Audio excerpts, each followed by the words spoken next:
Welcome students. चलिए solution देखते हैं, डिस्कशन करते हैं सब सारे सवालों पे। तो देखो सर, सबसे पहला सवाल आपको दिख रहा होगा, the position time graph of one dimensional motion of a body of mass 0.5 kg is shown, the magnitude of each impulse. Each impulse का आपको मैग्नीट्यूड चाहिए, तो आपको इंपल्स पता है कि सर इंपल्स होता क्या है, तो impulse is the change in momentum. अब यहाँ पर ये डिस्प्लेसमेंट वर्सेस टाइम का ग्राफ इसने दिया है, आपको डिस्प्लेसमेंट वर्सेस टाइम का ग्राफ दिया है। तो आपको याद होगा डिस्प्लेसमेंट वर्सेस टाइम के ग्राफ का स्लोप, और स्लोप का मतलब tan थीटा, tan थीटा का मतलब परपेंडिकुलर बाय बेस। तो अगर मैं परपेंडिकुलर बाय बेस की बात करूं तो यहां से यहां तक पहले ऑब्जर्व करो, परपेंडिकुलर की वैल्यू 2 है और बेस की वैल्यू भी 2 है। तो इसका मतलब इस वाले का जो स्लोप होगा tan theta that is perpendicular by base, that will be equal to 1, है ना। 2/2 इज 1। अच्छा, यहां पे देखो इसका सेकंड पार्ट, देखो सेकंड पार्ट कैसे आ रहा है, तो सेकंड पार्ट सर ऐसे आ रहा है, ऐसे आ रहा है ना, तो ऐसे आ रहा है। अच्छा, ये वाली लंबाई भी अगर आप देखो तो ये भी कितनी है, तो दैट इज इक्वल टू 2। ये हाइट भी कितनी होगी 2, तो ये भी स्लोप कितना होगा, तो ये भी स्लोप 1 ही होगा, मतलब tan थीटा की वैल्यू 1 होगी। मगर ये ग्राफ ऐसे आ रहा है तो इसका स्लोप कैसा होगा, तो the slope will be negative, the slope will be negative. मतलब यहां से यहां तक की वेलोसिटी, अगर मैं इनिशियल वेलोसिटी कहूं तो इनिशियल वेलोसिटी भी कितनी होगी, 1 मीटर पर सेकेंड, और अगर मैं फाइनल वेलोसिटी कहूं तब भी वो 1 मीटर पर सेकेंड होगी, but with a negative sign, why, because the slope is negative. तो अब हम अगर इंपल्स लिखना चाहते हैं तो इंपल्स की वैल्यू क्या होगी, तो इंपल्स की वैल्यू चेंज इन मोमेंटम होती है सर। तो क्या लिखोगे आप लिखोगे 0.5 multiplied by final is -1, this is -1। तो अगर मैं इसका मैग्नीट्यूड ले लूं, ये 1 1 2 और ये तो -1, इसका मॉड ले लूं अगर, तो this mod will be equal to +1, this mod will be equal to +1। तो आपसे यही पूछा है, तो 1 newton second is the correct answer. आगे बढ़ते हैं। Two bodies A and B initially at rest move towards each other under their mutual force of attraction at an instant when a speed of A is v0 and that of B is 2v0, the velocity of center of mass of the system। तो बेटा obvious सी बात है, centre of मास तब तक नहीं चलता जब तक फोर्स एक्सटर्नल ना हो। मतलब अगर इनिशियली रेस्ट में है तो सेंटर ऑफ मास फाइनली भी रेस्ट में रहेगा, that means velocity of centre of mass will not change if there is no external force, right. अब देखो आपको कैसे पता चला सर कि यहां पर there is no external force, क्योंकि साफ लिखा हुआ है कि they move towards each other under their mutual force of attraction. तो इसका मतलब there is no external force, and because there is no external force is equal to 0। External force कितना है, 0। और इनिशियली सेंटर ऑफ मास अगर rest में है तो फाइनली भी सेंटर ऑफ मास रेस्ट में ही रहेगा, means velocity of centre of mass will not change, that means velocity of centre of mass will remain as 0, right. आगे बढ़ते हैं। तीसरा, particle of mass 2 kg moving with uniform speed 4√2 meter per second in xy plane along y is equal to x plus 3, the magnitude of its angular momentum about origin is। अब देखो angular momentum आप सबको पता है, angular momentum का मतलब होता है कि m into v into r perpendicular. अब यहां पर वो आपसे कह रहा है कि ये जो पार्टिकल है, ये वाला जो पार्टिकल है, this particle is moving along a straight line given by this equation. तो अगर मैं इस इक्वेशन से इसकी स्ट्रेट लाइन बनाऊं तो ये स्ट्रेट लाइन ऐसी बनेगी, बिकॉज अगर x को 0 रखोगे तो y विल बी 3, तो ये स्ट्रेट लाइन ऐसी बनेगी। और स्टैंडर्ड जो आपकी स्ट्रेट लाइन की इक्वेशन है, if you compare this equation with that, standard equation होती है mx प्लस ऑफ c। अगर आप इसके साथ इसको कंपेयर करो तो यहां पर x के साथ जो होता है वो स्लोप है ना, तो यहां x के साथ कुछ नहीं है, मतलब 1 है। इसका मतलब इस लाइन का स्लोप 1 है, और इस लाइन का स्लोप 1 होने का मतलब क्या हुआ कि ये जो एंगल है, ये angle this will B 45 degree, because tan 45 is 1। अब आपसे क्या कह रहा है कि पार्टिकल आपका कहां चल रहा है, इस लाइन पे चल रहा है, कितनी वेलोसिटी से, तो द वेलोसिटी इज 4√2 मीटर पर सेकेंड। क्या निकालना है, तो you have to find out the angular momentum of this particle. Angular momentum निकालने के लिए आपको क्या करना है, you just extend this line, और जिस पॉइंट के अबाउट एंगुलर मोमेंटम निकालना है वहां से इस पर परपेंडिकुलर ड्रॉप करते हो। क्या करते हो, परपेंडिकुलर ड्रॉप करते हो। लेटर से ये r परपेंडिकुलर है, तो अगर मैं r परपेंडिकुलर कैलकुलेट कर लूं तो I can write angular momentum as m into v into r perpendicular, है ना। अच्छा, ये वाली जो हाइट आपको दिखाई दे रही है, ये वाली height that is already given to you, it is 3 metres. अच्छा, ये 45 है, ये 90 है, तो this will also be equal to 45। तो इसका अगर आप r परपेंडिकुलर निकालोगे तो r परपेंडिकुलर क्या होगा, r परपेंडिकुलर, तो इस ट्रायंगल में आप sin थीटा निकाल दो, तो sin 45 है, ऑलरेडी गिवन है आपको, तो sin 45 is equal to perpendicular upon hypotenuse. Hypotenuse की वैल्यू कितनी, 3, तो r परपेंडिकुलर की वैल्यू कितनी हुई, 3/√2। 3/√2 क्यों आई, क्योंकि sin 45 इज 1/√2, राइट। तो अब आप एंगुलर मोमेंटम लिख सकते हो m into v into r perpendicular, m की वैल्यू 2, v की वैल्यू 4√2, v की वैल्यू 4√2 मल्टीप्लाइड बाई 3/√2, √2 से √2 कैंसिल हो गया, तो l की वैल्यू कितनी हो गई, l की वैल्यू हो गई 24 kg metre square per second, 24 kg metre square per second, ठीक है बेटे, 24 kg metre square per second. Okay, moving on to the next question, क्या कह रहा है, 2 cylinder of 1 which is hollow and other solid have same mass and same moment of inertia। भाई आपसे कह रहा है कि दो सिलेंडर, एक हॉलो है और एक क्या है, सॉलिड है, उन दोनों का मास भी सेम है, मोमेंट ऑफ इनर्शिया भी सेम है।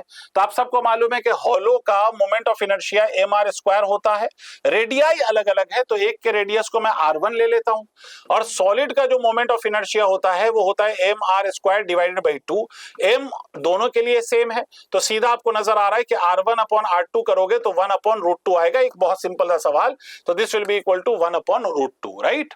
ठीक है, आगे बढ़ जाइए। तो इसमें हम क्या कहें, next question, 2 vector are given as a and b, a की value 2i cap minus of 3j cap minus of k cap, b की value minus of 6i cap plus of 9j cap plus of 3k cap, the value of a cross b is, आपको क्या बताना है, a cross b। बेटा सीधा सा सवाल है, क्रॉस प्रोडक्ट आपको निकालना है, क्रॉस प्रोडक्ट इतना आपको आता होगा, फिर भी मैं एक बार सॉल्व किए दे रहा हूं। क्या करो, i कैप, j कैप, कौन सा कैप, k कैप, यहां पर 2 माइनस ऑफ 3 माइनस ऑफ 1, यहां पर minus of 6 plus of 9, plus लिखने की जरूरत नहीं है, 9 लिख देता हूं, ठीक है, और प्लस ऑफ 3। अब इसका क्रॉस प्रोडक्ट करें तो पहले i के अबाउट करेंगे, तो i जिस रो और जिस कॉलम में उसको हाइड कर दो, ये आप जानते हो, इन दोनों को मल्टीप्लाई करो, ये -9 होगा, this will B minus of -9, ये माइनस, इन दोनों के प्रोडक्ट के बीच में एक माइनस लगाते हो आप, और ये 9 और -1 को अगर मल्टीप्लाई करोगे तो दिस विल बी -1, कौन सा कैप, आई कैप।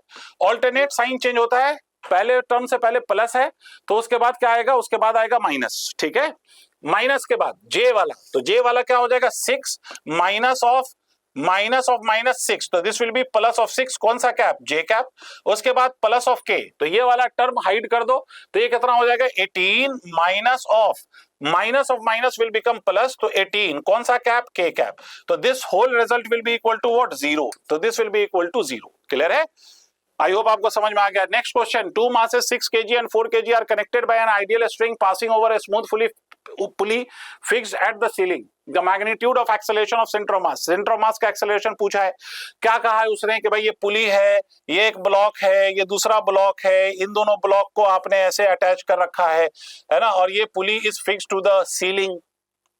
क्लियर, इस वाले ब्लॉक का मास कितना है, 6 किलोग्राम मान लो, इस वाले ब्लॉक का मास कितना है, 4 किलोग्राम मान लो। तो आपको पता है सर कि अगर ऐसा होगा तो एक ब्लॉक नीचे जा रहा होगा तो एक ब्लॉक ऊपर जा रहा होगा, दोनों का एक्सेलरेशन सेम होगा, because their direction of acceleration are opposite.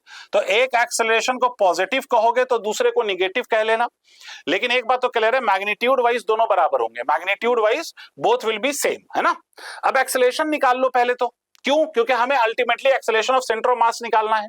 तो एक्सेलरेशन निकालने के लिए इस पे फोर्स 60, इस पे फोर्स 40, तो एक्सेलरेशन का आपने शॉर्टकट सीखा होगा, net pulling force divided by total mass.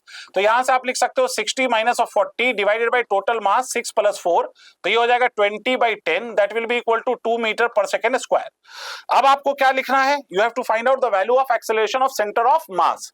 Acceleration of centre of mass क्या होता है sir, m1a1 plus of m2a2 divided by m1 plus of what, m2। अब देखिए सर, m1 अगर इस वाले ब्लॉक को लिखे तो 6 मल्टीप्लाइड बाय 2, मैंने इस वाली डायरेक्शन ऑफ एक्सेलरेशन को पॉजिटिव ले लिया है, इस वाली डायरेक्शन को, तो इस वाली डायरेक्शन को I have to take it as negative. तो इसका मतलब क्या होगा, प्लस ऑफ 4 माइनस ऑफ 2, क्योंकि एक्सेलरेशन तो दोनों के सेम है, 6 प्लस ऑफ 4, तो ये कितना हो गया, 12 माइनस ऑफ 8, तो 12 में से 8 घटा दो, ठीक है, तो acceleration of centre of mass, acceleration of centre of mass क्या हो जाएगा, 12 minus of 8 will be 4 divided by कितना, 10 will be equal to 0.4 metre पर second square. This will be the acceleration of centre of mass, this will be the acceleration of centre of mass. Clear है, okay, moving on to this is the question based on the torque. अच्छा, आपको torque के बारे में पता है कि force into perpendicular distance या F into r into sine theta, जो आपको अच्छा लगे वो अप्लाई कर लीजिए। मेरा तरीका कुछ इस प्रकार से है, मैं चाहूं तो ऐसे करता हूं, भाई बेसिकली ये पॉइंट ए है, ये पॉइंट ए है और ए पॉइंट पे एक टॉर्क लग रहा है that is 60 Newton. A point पे एक टॉर्क लग रहा है दैट इज 60 न्यूटन और ए पॉइंट के अबाउट ही आपसे टॉर्क पूछा गया है। ए पॉइंट के अबाउट ही टॉर्क आपसे पूछा गया है। तो आप सबको मालूम है कि जो भी फोर्स एक्सिस ऑफ रोटेशन पे हो उसका टॉर्क कितना होगा, तो ऑब्वियसली जीरो होगा सर, उसका टॉर्क जीरो होगा। एक पॉइंट यहां पर है, इस पे भी फोर्स कितना है 60, तो मैं ये 60 के दो कंपोनेंट कर लेता हूं। यहां पर एक कंपोनेंट आएगा, यहां पर एक कंपोनेंट आएगा। अगर आप इस वाले कंपोनेंट के लाइन को एक्सटेंड करो तो वो भी ए से पास होगा। इस वाले फोर्स के इस कंपोनेंट को एक्सटेंड करो तो वो भी ए से पास होगा। अगर कोई भी फोर्स या तो एक्सिस पे है या line of that force passes through the axis of rotation, तो उस फोर्स का टॉर्क जीरो होगा। इसका मतलब इसके हॉरिजॉन्टल कंपोनेंट का टॉर्क कितना होगा, जीरो। वर्टिकल कंपोनेंट का टॉर्क होगा जो अभी हम लिखेंगे, तो यहां इसका वर्टिकल कंपोनेंट 60 sin 60 आ जाएगा। 60 sin 60 इसका मतलब हो गया this will be equal to 30√3 because sin 60 is equal to √3/2, right. नीचे एक फोर्स है, वो फोर्स कितना है, तो वो फोर्स इज इक्वल टू 50 है। नीचे का जो फोर्स है दैट इज इक्वल टू 50 है। अच्छा, एक और फोर्स यहां देखिए साहब, यहां पर देखिए दो फोर्सेस हैं, एक 20 न्यूटन है, तो 20 न्यूटन का वंस अगेन आपको नजर आ रहा है कि टॉर्क क्या होगा, जीरो, बिकॉज लाइन को एक्सटेंड करो again it is passing through the axis of rotation, तो इसका भी टॉर्क जीरो। एक फोर्स ऐसे दिख रहा होगा आपको, देखिए 40 न्यूटन, भाई ये 120 डिग्री है, तो ये वाला एंगल कितना होगा, 60 डिग्री। इस फोर्स का भी अगर मैं कंपोनेंट कर दूं तो इस वाले कंपोनेंट, ये जो हॉरिजॉन्टल वाला कंपोनेंट है, हॉरिजॉन्टल वाला कंपोनेंट है, इसका टॉर्क फिर से कितना हो गया, जीरो।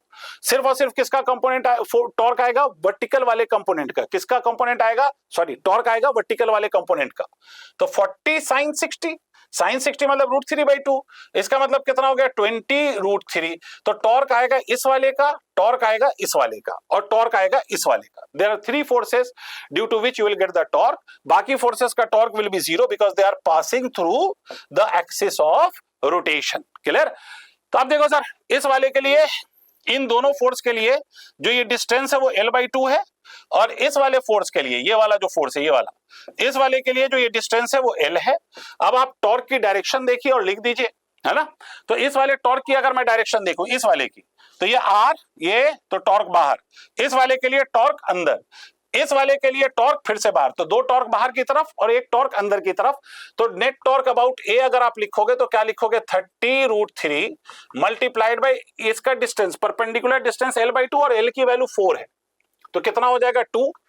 उसके बाद प्लस ऑफ इस वाले को लिख रहा हूं मैं क्योंकि दोनों की डायरेक्शन सेम है, तो 20√3, इसका L कितना है 4 है, ठीक है। माइनस ऑफ, माइनस इसलिए कि इस वाले का टॉर्क अगर आप देखोगे तो अपोजिट है, मतलब इनवर्ड, इस वाले का बाहर की तरफ और इस वाले का अंदर की तरफ, ठीक है। तो इसलिए क्या लिखोगे, -50 मल्टीप्लाइड बाई 2, -50 मल्टीप्लाइड बाई 2। अब इसको अगर आप सॉल्व कर लें तो इसको सॉल्व करेंगे तो 60 और ये 80, तो ये कितना हो जाएगा 60 और 80, ठीक है। तो ये 140√3 माइनस ऑफ 100, ये सॉल्व करके आप देख लीजिएगा तो अप्रोक्सीमेटली 142.5 आएगा, लगभग 142.5 आ जाएगा न्यूटन मीटर, राइट। आगे बढ़ते हैं, 8वां सवाल। आप देखिए सवाल, ये बड़ा आसान सा सवाल लग रहा है। The angular momentum of a body is given by this, the net torque acting on the body, कुछ नहीं है बेटा, tau is equal to dl/dt, मतलब कुछ नहीं करना, आपको एंगुलर मोमेंटम को डिफरेंशिएट कर देना है। तो अगर आप इसको डिफरेंशिएट करोगे तो ये हो जाएगा 8t प्लस ऑफ 2 और 7 का डिफरेंशिएशन 0। टॉर्क कब चाहिए, 2 सेकंड पे, तो t की जगह क्या रख दो, 2 रख दो, तो 8 to the 16 प्लस ऑफ 2, चाहो तो मैं लिख दे रहा हूं 8 to the 16 plus of 2, that will be equal to 18, खत्म, राइट। आगे बढ़ते हैं। The angular velocity omega of the particle is given by, ये भी आसान सा सवाल लग रहा है। The angular acceleration of the particle, angular acceleration निकालना है आपको, मतलब अल्फा, अल्फा की वैल्यू को हम क्या लिख सकते हैं, d ओमेगा बाई dt। इसका मतलब इसका डिफरेंशिएशन करिए, इसका डिफरेंशिएशन करिएगा 20t, 15 का डिफरेंशिएशन 0, कब बताना है, t is equal to 1 second, t is equal to कहां पे बताना है 1 सेकेंड। तो अल्फा की वैल्यू कितनी हो जाएगी, t की वैल्यू 1 रखो, 20 आ जाएगी, this will be the answer. आगे बढ़ते हैं। Two disc of same moment of inertia rotating about their central axis passing through the centre and perpendicular to the plane of the disc with angular velocities ω1 और ω2। ये angular velocities है ω1 and ω2, clear, in opposite direction. अब यहां पर देखिए ये दोनों velocities opposite direction में, इनिशियली ये दोनों अपोजिट डायरेक्शन में है। उसके बाद कह रहा है they are brought in contact face to face coinciding the axis of rotation. इसका मतलब ये होगा कि अगर ये आपका डिस्क है and this is rotating in this direction with some angular velocity of omega 1, तो दूसरी जो डिस्क है this is rotating in this direction with an angular velocity of omega 2। अब इन दोनों को एक दूसरे के फेस टू फेस रख दिया और इस तरह से रखा such that their axis coincides। तो आप एक बात समझिए कि जब दो डिस्क को एक साथ रख दोगे तो दोनों एक ही एंगुलर वेलोसिटी से कुछ समय के बाद दोनों एक ही एंगुलर वेलोसिटी से एक ही डायरेक्शन में रोटेट करना शुरू कर देगी। इसका मतलब इस पूरे प्रोसेस में हमारा जो मोमेंटम है एंगुलर मोमेंटम, इस पूरे प्रोसेस में हमारा एंगुलर मोमेंटम क्या होगा? कंजर्व्ड होगा। इस पूरे प्रोसेस में हमारा एंगुलर मोमेंटम क्या होगा? कंजर्व्ड। और दोनों की एंगुलर वेलोसिटी अपोजिट है। इसका मतलब I1 omega 1 minus of I2 omega 2 this will be equal to twice of I omega. Why I am writing twice of I omega? Because दोनों का मोमेंट ऑफ इनर्शिया सेम है। या तो आप चाहो ऐसे लिख देता हूं, दोनों फाइनली सेम एंगुलर वेलोसिटी से घूमेंगे तो I omega plus of I omega this will B 2I omega. अच्छा, I1 और ओमेगा 1 में भी I दोनों का तो सेम है ना, तो इसका मतलब आप इसको ऐसे लिख दीजिए I omega 1 minus of I omega 2 I। तो इसका मतलब ये हो गया ये 2 ओमेगा। तो ओमेगा की वैल्यू कितनी हो गई? Omega 1 minus of omega 2 divided by 2। अब हमसे सवाल में कहता है कि लॉस इन काइनेटिक एनर्जी बताओ। तो लॉस इन काइनेटिक एनर्जी बताने का मतलब है कि इनिशियल काइनेटिक एनर्जी ज्यादा होगी, जाहिर है। तो इनिशियल में से किसको सब्ट्रैक्ट कर दो? तो इनिशियल काइनेटिक एनर्जी में से फाइनल को सब्ट्रैक्ट करो। इनिशियल कितनी है? हाफ I ओमेगा 1 का square plus of half I omega 2 का square minus of half into I into final angular velocity का स्क्वायर मल्टीप्लाइड बाई 2। क्योंकि देखो ये जब मैंने लिखा ना हाफ I ओमेगा स्क्वायर, तो दिस इज ओनली फॉर 1 और यहां पर कितने डिस्क है? तो यहां पर 2 डिस्क है, तो 2 से मल्टीप्लाई कर दो। अगर आप इस 2 से मल्टीप्लाई करोगे और सॉल्व करोगे तो इसमें से हम हाफ I बाहर ले सकते हैं, या इसको मैं ऐसे लिख देता हूं, इसको I बाई 2 हमने कॉमन ले लिया, तो क्या बच जाएगा? ओमेगा 1 का स्क्वायर प्लस ऑफ ओमेगा 2 का स्क्वायर माइनस ऑफ ओमेगा की जगह क्या आ जाएगा? ट्वाई, ये 2 एज इट इज रहेगा, ओमेगा की वैल्यू यहां रख दो, तो this will be equal to omega 1 minus of omega 2 divided by 2 का होल स्क्वायर। ये आ जाएगा सर, ये आ जाएगा सर, क्लियर है? अब इसको सिंप्लीफाई करो तो ये वैल्यू आ जाएगी I बाई 2। इसको हम लिख सकते हैं ओमेगा 1 का स्क्वायर प्लस ऑफ ओमेगा 2 का स्क्वायर माइनस ऑफ, यहां पर देखिए ये 2 एज इट इज रहा, ये आप लिख सकते हैं a माइनस बी का होल स्क्वायर ओमेगा 1 का स्क्वायर प्लस ऑफ ओमेगा 2 का square minus of twice of omega 1 omega 2 divided by कितना हो जाएगा? 4। तो ये 2 टू द 4, राइट? अब इसको सिंप्लीफाई करो, तो इसको सिंप्लीफाई करोगे तो this will B I by 2, ये यहां से मल्टीप्लाई करोगे तो ये 2 ओमेगा 1 का square plus of twice of omega 2 का स्क्वायर, ऐसा लिख सकते हो? पक्की बात है? चलिए 2 ओमेगा 1 का स्क्वायर 2 ओमेगा 2 का स्क्वायर, राइट?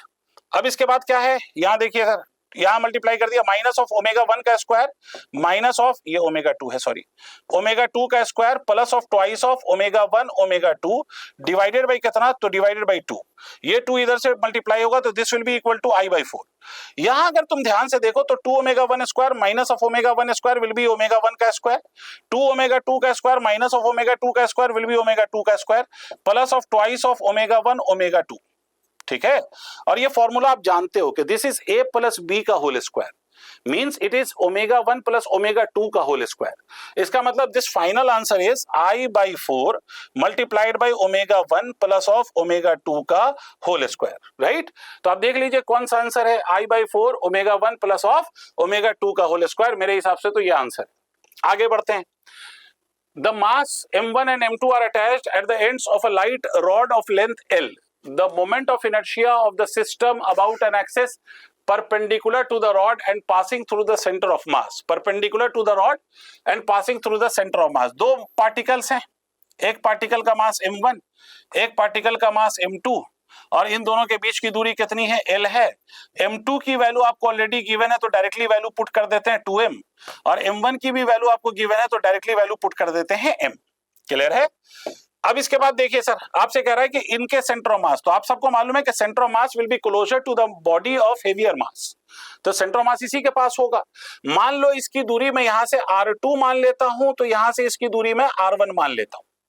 मैं सिर्फ आपको एक बात याद दिलाता हुआ चल रहा हूं कि अगर मान लीजिए we have 2 particles and this is m1, this particle is m2 और सेंटर ऑफ मास कहीं यहां पर है और ये वाली दूरी r1 है और ये वाली दूरी r2 है। तो ये r1 की वैल्यू क्या होती है? तो r1 लिखने के लिए हम लिख सकते हैं m2 upon m1 plus of m2 multiplied by r। और r2 क्या होता है? r2 होता है m1 upon m1 plus of m2 multiplied by r। मतलब जो दूरी लिख रहे हैं आप, r1 लिख रहे हैं तो m2 लिखिएगा और r2 लिख रहे हैं तो m1 लिखिएगा। इनवर्स रेशियो में centre of mass, inverse ratio में सेंटर ऑफ मास पूरी लाइन को डिवाइड करता है, राइट। तो यहां हमें क्या चाहिए? मोमेंट ऑफ इनर्शिया चाहिए। तो मोमेंट ऑफ इनर्शिया के लिए इस वाले को अगर हम लिखें तो इसका मास 2m। अब इसका हम डिस्टेंस लिखना चाहते हैं, राइट। तो इसका डिस्टेंस लिखने के लिए देखो m divided by sum of mass 3m multiplied by l का होल स्क्वायर। ठीक है, इस फॉर्मूले का इस्तेमाल करेंगे, है ना।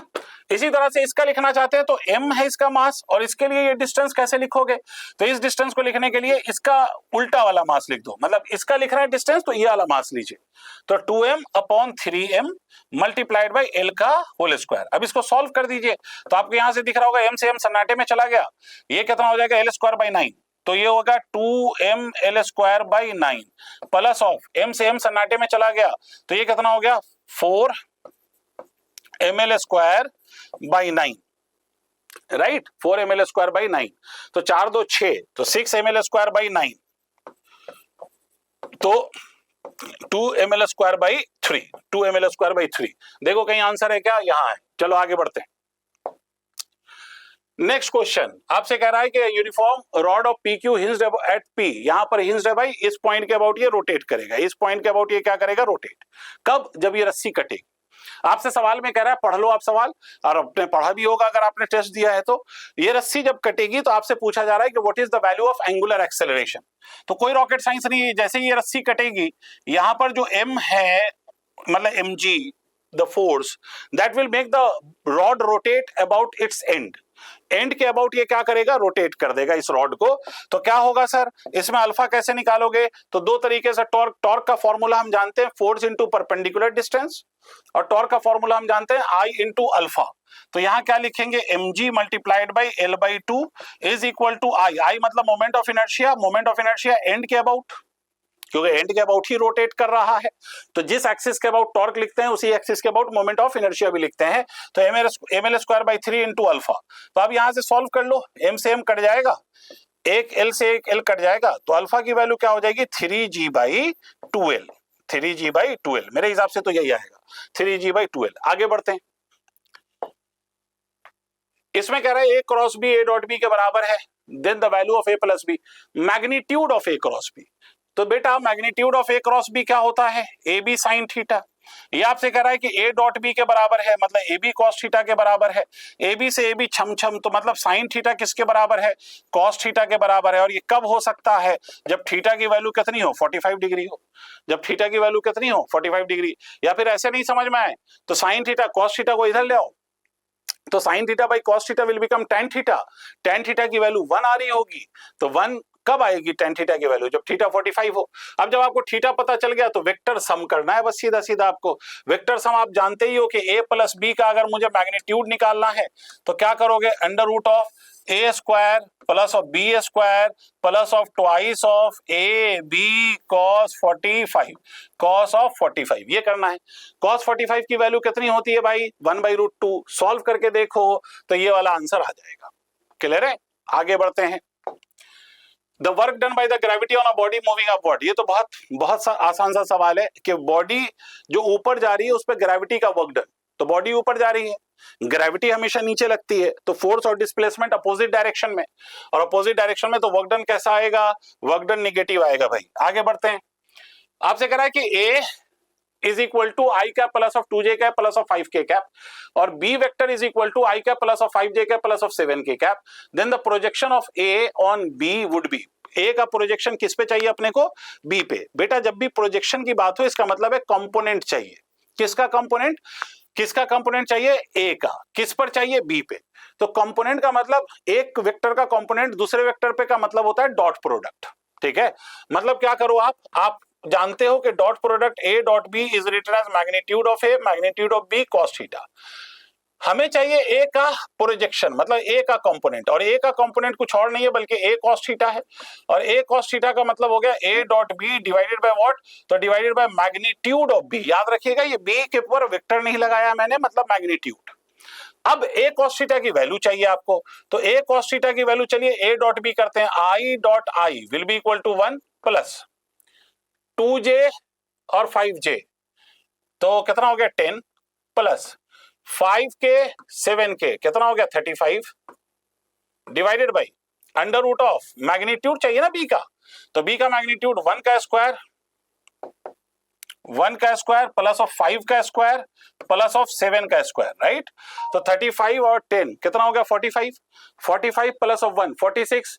अगर आंसर में देखो तो दो जगहों पे 46 दे दिया है, खैर चलो इसको हम 46 लिख देते हैं, और ये आपको दिखाई दे ही रहा होगा कि 30 तो नहीं है, 30 नहीं है, इसका मतलब 5√3 होगा।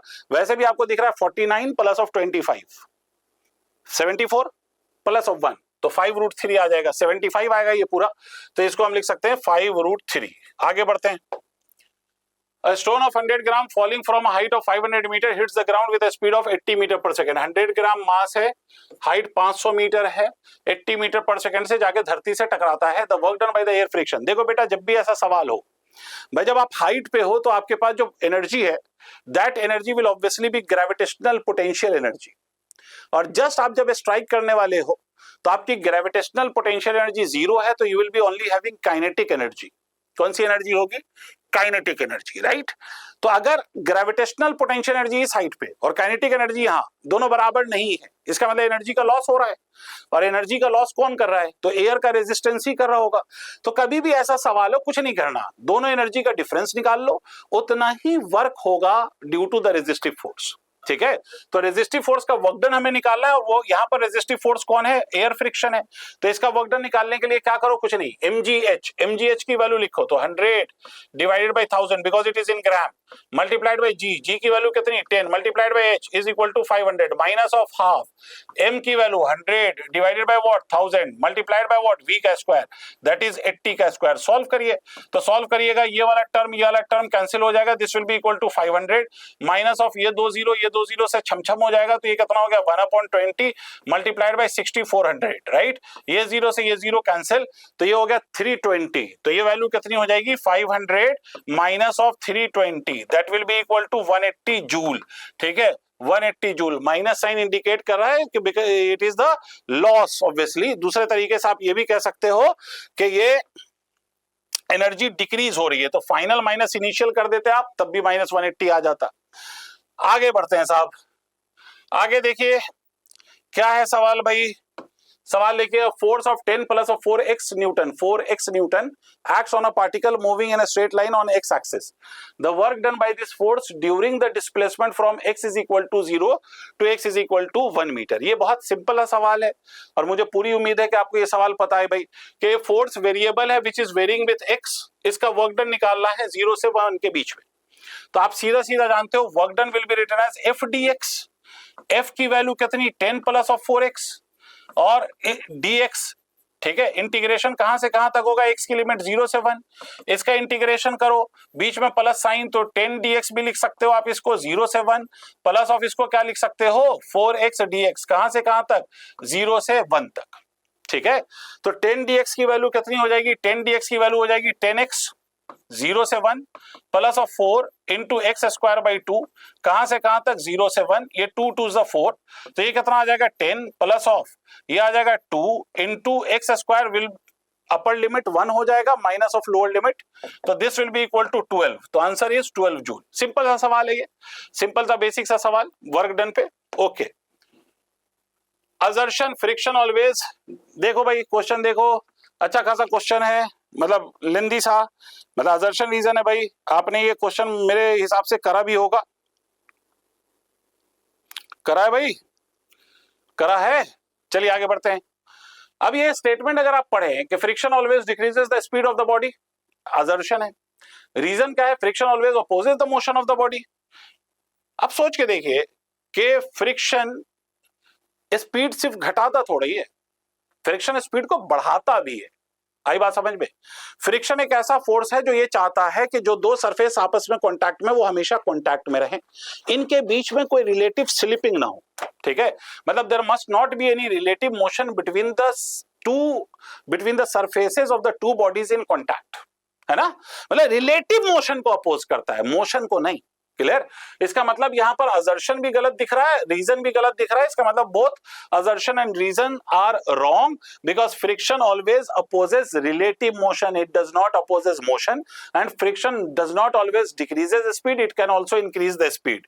Okay, question number 19, force constant of two springs are in the ratio 3:2। भाई फोर्स कांस्टेंट क्या जो रेशियो है वो कितना है? 3:2 है। अब आपसे क्या कह रहा है? आपसे कह रहा है देखिए दे आर स्ट्रेस्ड। आपसे क्या कह रहा है कि दे आर स्ट्रेस्ड। क्या किया है आपने? दोनों को स्ट्रेच कर दिया, और स्ट्रेच कर दिया है। आपसे क्या कह रहा है? They are stressed by the same length. If the potential energy stored in the first spring is 15 joule, then the potential energy stored in the second spring. तो देखो, अगर स्प्रिंग कांस्टेंट का रेशियो आपको गिवन है K1:K2, अगर मान लो दो spring constant का रेशियो है 3:2, तो अगर मुझे K1 लिखना है तो मैं लिख सकता हूं 3/5 मल्टीप्लाइड बाई K, और K2 को मैं लिख सकता हूं 2/5 मल्टीप्लाइड बाई K। ये भी तरीका है सोचने का। अब पहले वाले स्प्रिंग की एनर्जी हमें गिवन है, तो हम लिख सकते हैं 15 is equal to half into इस पहले वाले की constant, spring constant 3/5 K multiplied by x²। यहां से मैं kx² की वैल्यू निकाल सकता हूं। देखो 3 और 5 15, 5 2 10, 10 इंटू 5 50, तो kx² की वैल्यू कितनी हो गई? 50 आ गई। ये एक इक्वेशन हमें तैयार हो गया। अब दूसरे वाले स्प्रिंग की अगर मैं एनर्जी निकालना चाहता हूं तो कितनी होगी? हाफ इंटू दूसरे वाले स्प्रिंग का स्प्रिंग कांस्टेंट 2/5 K, स्प्रिंग को स्ट्रेच किया है बाय द सेम लेंथ, तो यहां पर भी x²। तो यहां क्या लिखेंगे आप? 2 से 2 छमछम, तो u की वैल्यू कितनी हो जाएगी? यहां पे u की वैल्यू कितनी हो जाएगी? 1/5, और ये बचेगा क्या? kx² की वैल्यू कितनी? 50, तो यहां पर 50 रख दो, तो ये कितना आ जाएगा? 10 जूल। कितना आ जाएगा? 10 जूल। ये आंसर होगा। आगे बढ़ते हैं, क्वेश्चन नंबर कितना? Question number 20। आपसे कह रहा है कि a particle of mass 2 kg moving with a speed of 4 metre पर सेकंड कोलाइड्स perfectly या perfect inelastically with another particle of mass 4 kg at rest, the loss of kinetic energy of the system। बहुत simple है सवाल, formula based. एक बात सीधी सी है बेटा कि कोलिजन कोई सा भी हो जिसमें एनर्जी का अगर लॉस हो रहा है, तो उस एनर्जी के लॉस को आप सिंपली लिख सकते हो half m1 m2 divided by m1 plus of m2 into u1 minus of u2 का whole square multiplied by 1 minus of e²। This is valid for each kind of collision. E की वैल्यू कुछ भी हो इसके लिए वैलिड है। यहां पर सवाल में हमसे कह रहा है परफेक्ट इनइलास्टिकली कोलाइड हुआ है, मतलब परफेक्टली इनइलास्टिक कोलिजन है। परफेक्टली इनइलास्टिक कोलिजन में ई की वैल्यू कितनी होती है? 0। ई की वैल्यू 0 हो गई, तो चेंज इन काइनेटिक एनर्जी अगर हम लिखेंगे तो क्या लिखेंगे? Half masses are 2 kilogram and 4 kilogram, तो ये कितना हो जाएगा? 2 multiplied by 4 divided by 2 plus of 4 u1 4 metre पर सेकेंड माइनस ऑफ दूसरी वाली body another particle of mass 4 kg at rest, दूसरे वाले बॉडी की वेलोसिटी 0 इंटू 1 माइनस ऑफ 0, क्योंकि इसका कोफिशिएंट ऑफ रेस्टिट्यूशन क्या हो जाएगा? 0, क्योंकि परफेक्टली इनइलास्टिक कोलिजन है। खत्म करो इसको, तो यहां से 2 से 2 खत्म, तो ये क्या हो गया? 4 डिवाइडेड बाई 6। यहां पर स्क्वायर है सर, यहां पर स्क्वायर है, तो यहां कितना हो जाएगा? 16। ठीक है, तो 64/6 दैट इज इक्वल टू 32/3 जूल। 32/3 joule is the correct answer. आगे बढ़ते हैं।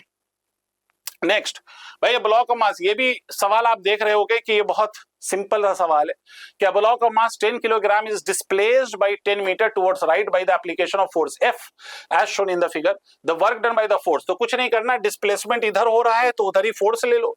फोर्स का इधर कंपोनेंट लोगे 20 cos 60 आएगा, cos 60 की वैल्यू 1/2, तो ये हो जाएगा 10 न्यूटन।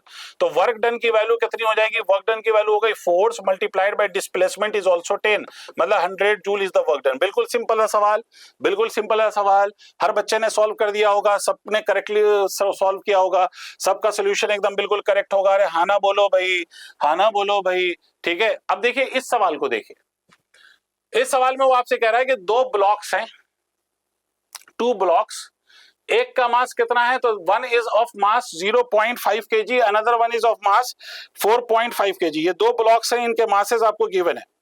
ठीक है साहब, अब आपसे क्या कह रहा है, हॉरिजॉन्टल फ्रिक्शनलेस टेबल पे रखा हुआ है ये दोनों ब्लॉक, और आपसे क्या कह रहा है, तो आपसे ये कह रहा है कि the coefficient of static friction between the two block is 3/7। इसका मतलब इन दोनों के बीच कोफिशिएंट ऑफ फ्रिक्शन है 3/7। ये सरफेस स्मूथ सरफेस है, तो म्यू की वैल्यू कितनी है, 0 है, smooth surface. Then the maximum horizontal force that can be applied on the larger block so that the block move together is, और इसमें इसने स्पेशली कहा है कि take g is equal to 9.8 metre पर सेकेंड स्क्वायर, राइट। देखो sir, ये दोनों ब्लॉक के बीच में स्लिपिंग कब होगी, जब जिस ब्लॉक को फ्रिक्शन चला रहा है उस फ्रिक्शन का जो acceleration given by the friction, देखो ऊपर वाले ब्लॉक को अगर साथ चलना है तो इसको साथ नीचे वाले के साथ चला सकता है फ्रिक्शन ही। ऊपर वाले ब्लॉक का मास कितना है, 0.5 kg है, 0.5 kg, और इसको आगे कौन चला सकता है, फ्रिक्शन। तो फ्रिक्शन जो इसको एक्सेलरेशन प्रोवाइड करेगा, acceleration that will be equal to F/m, और आप जानते हैं फ्रिक्शन को मैं इस केस में म्यू mg लिख सकता हूं, म्यू mg m कैंसिल, तो एक्सेलरेशन की वैल्यू हो गई म्यू इंटू जी, एक तो ये हो गया। और दोनों को अगर साथ साथ चलना है तो दोनों का साथ साथ एक्सेलरेशन, साथ दोनों को आप एज वन बॉडी अगर ट्रीट कर लो तो ये 5 किलोग्राम का हो गया और ये F है, तो ये फोर्स जो इसको एक्सेलरेशन प्रोवाइड करेगा that is equal to F/5।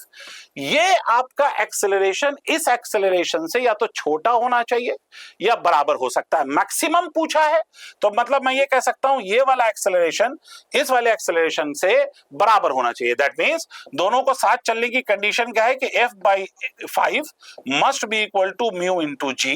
That means F will be equal to 5 times of mu की वैल्यू 3/7, जी की वैल्यू कितनी, तो जी की वैल्यू उसने कहा है 9.8 ले लो। इसको सॉल्व करके चेक कर लीजिएगा तो ये जो आंसर आएगा that will B 21।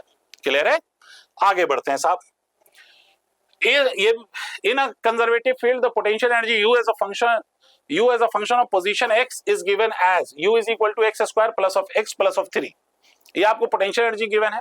Then the corresponding conservative force is, तो आप लोगों को ये जनरल सा एक रिजल्ट याद होगा कि F is equal to minus of du/dr होता है, और यहाँ पर पोटेंशियल एनर्जी x का फंक्शन है, तो सिंपली मैं इसको माइनस ऑफ du/dx लिख सकता हूं। तो फोर्स की वैल्यू क्या होगी, तो फोर्स की वैल्यू हो जाएगी, इसका डिफरेंशिएशन कर दो, तो एक्स स्क्वायर का डिफरेंशिएशन 2x और प्लस ऑफ x का डिफरेंशिएशन 1 और इस 3 का डिफरेंशिएशन 0। इसका मतलब ये कितना हो जाएगा, ये माइनस ऑफ 2x प्लस 1। ऐसा कोई ऑप्शन दिखाई दे रहा है आपको, माइनस से मल्टीप्लाई करेंगे दोनों माइनस आएगा, इसका मतलब इसका फोर्थ ऑप्शन करेक्ट है। राइट बेटा, फोर्थ ऑप्शन करेक्ट है। आगे बढ़ते हैं। इस वाले सवाल को अगर आप देखें, particle P strikes the inclined smooth horizontal and rebounds vertically, horizontally strike करता है और रिबाउंड कैसे कर जाता है, तो रिबाउंड कर जाता है वर्टिकली। ठीक है साहब, vertically as shown in the figure. If the angle theta is 60 degree then the coefficient of restitution, आपसे कह रहा है कि यहां पर वाला जो एंगल है वो 60 डिग्री है। अब यहां पर एक बात समझने वाली है कि ना तो आपको आने की वेलोसिटी पता है ना आपको रिबाउंड करके जाने वाली वेलोसिटी पता है, दोनों वेलोसिटी भाई आपको नहीं पता। ठीक है, ये टकरा रहा है, टकराने के बाद वर्टिकल जा रहा है, ये अपनी जगह बात है, लेकिन आपको ना तो आने की वेलोसिटी पता है ना जाने की वेलोसिटी पता है। तो बिफोर कोलिजन अगर मैं बात करूं, ये वेलोसिटी है आपकी u। ठीक है भाई, इस सरफेस से ये टकरा रहा है, ये येलो वाले सरफेस से ये टकरा रहा है, इस येलो वाले सरफेस से ये टकरा रहा है। इस वेलोसिटी का अगर मैं यहां पर देखो, ये वेलोसिटी है और ये वाला एंगल जो है, ये वाला एंगल कितना है, थीटा। दैट थीटा की वैल्यू इज कितना, 60 डिग्री। तो एक बात तो क्लियर है कि ये वाला अगर एंगल 60 डिग्री है, ये वाला एंगल अगर 60 डिग्री है, राइट बेटा, ये वाला एंगल अगर 60 डिग्री है, तो इस वेलोसिटी का अगर मैं कंपोनेंट ले लूं परपेंडिकुलर एंड पैरेलल, इसका मतलब परपेंडिकुलर टू दिस सरफेस जिससे कोलिजन हुआ and parallel to the surface जिससे कोलिजन हुआ। ठीक है, तो ये वेलोसिटी अगर ये 60 तो ये भी 60 भाई साहब, तो ये वाला एंगल कितना हो गया, 60, तो ये कितना हो गया, u cos 60 that will B u/2, और ये वाला कितना हो जाएगा, u sin 60 that is equal to √3u/2। ऐसा ही तो हो जाएगा, ये वाला 60 तो ये भी 60।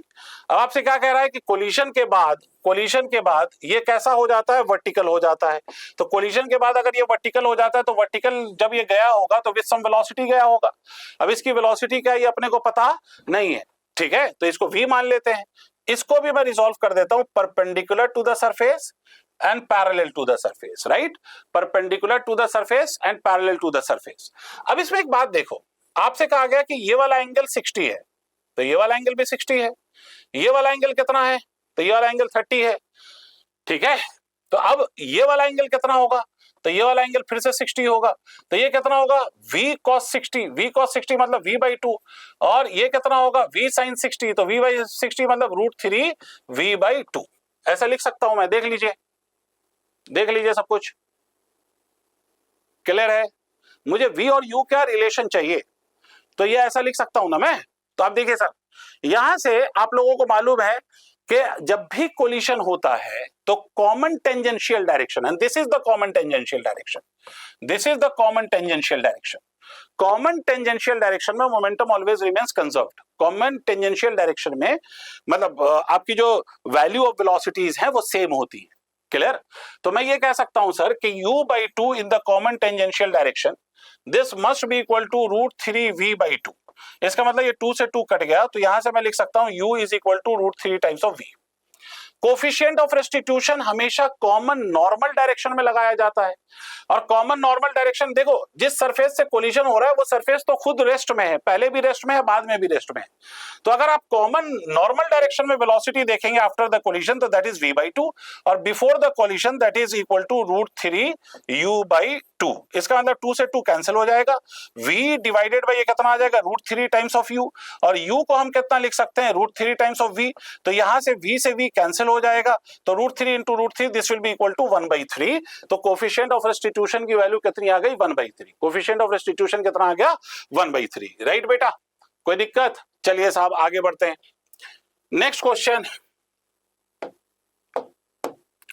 a bullet of mass m moving horizontally with a speed u strikes a suspended wooden block of mass m and gets embedded into it. If block rises to a height of l/2, where l is the length of the string with which wooden block is connected, the initial velocity of the bullet. देखिए आपसे question में ये कह रहा है कि भैया यहाँ पर एक ब्लॉक है और ये स्ट्रिंग की जो लंबाई है, दिस स्ट्रिंग की लंबाई इज l। यहां पर ये बुलेट आया, पेनिट्रेट हुआ, पेनिट्रेट होने के बाद बुलेट आया, bullet of mass m, mass of the bullet is m, horizontally चल रहा है विद अ वेलोसिटी u, मतलब ये बुलेट यहां से आ रहा है, इसका मास m है, ये हॉरिजॉन्टली चल रहा है with a velocity of u, strikes a suspended wooden block of mass capital M। इस सिर्फ ब्लॉक का मास कैपिटल M है, अभी बुलेट मिटा देता हूं कंफ्यूज ना होना। इस ब्लॉक का मास कितना है? तो इस ब्लॉक का मास कैपिटल M है। अब आपसे क्या करा है? Gets embedded into it.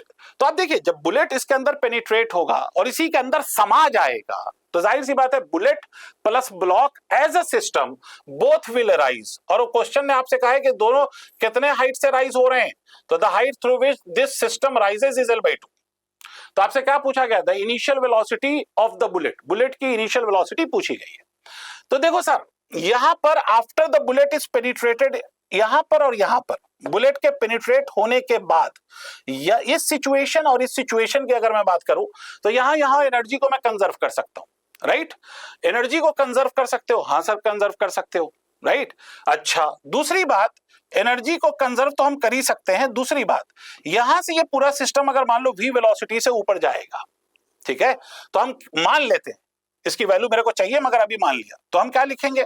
यहां पर इसको रेफरेंस लाइन मान लो, तो gravitational potential energy 0 half m plus of m multiplied by v square is equal to m plus of m multiplied by g into कितना? l/2। This is my one equation.